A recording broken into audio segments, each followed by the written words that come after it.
হিন্দু যদি বাঁচতে যাও বিভেদ ভুলে এক হও, এক থাকবো তো সুরক্ষিত থাকবো।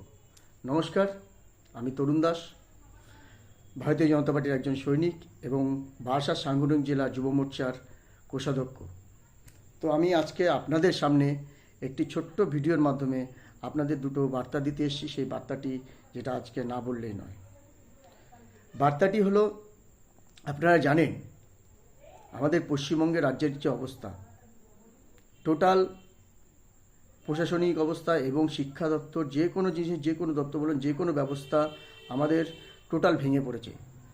এর মধ্যে থেকে আমরা ভারতীয় জনতা পার্টি এবং আমরা ভারতীয় জনতা যুব মোর্চার থেকে আমরা এই লড়াই চালিয়ে যাচ্ছি এবং আমাদের এই লড়াই জারি থাকবে।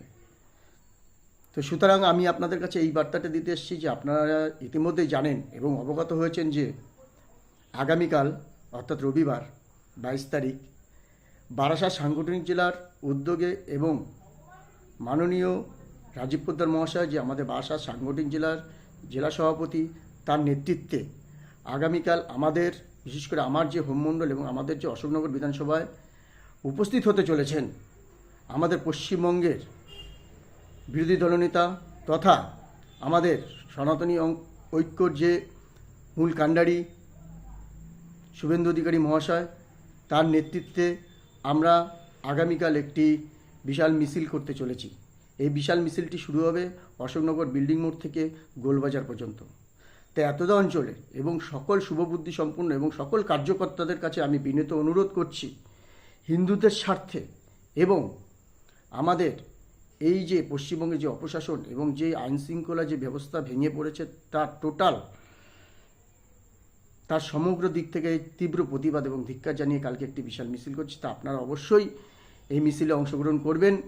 ভারতীয় জনতা পার্টি বারাসাত সাংগঠনিক জেলা এবং বারাসাত সাংগঠনিক জেলা যুব মোর্চার পক্ষ থেকে আমি আপনাদের কাছে হাত জোড় করে আহ্বান করছি, আপনারা সবাই উপস্থিত হবেন এবং একসাথে কাঁধে কাঁধ মিলিয়ে পায়ে পা মিলিয়ে এই প্রতিবাদ এবং যে অন্যায় অত্যাচার যে চলছে, যে অপশাসন চলছে, তার বিরুদ্ধে আমরা রুখে দাঁড়াচ্ছি এবং আগামী দিনে দাঁড়াবো।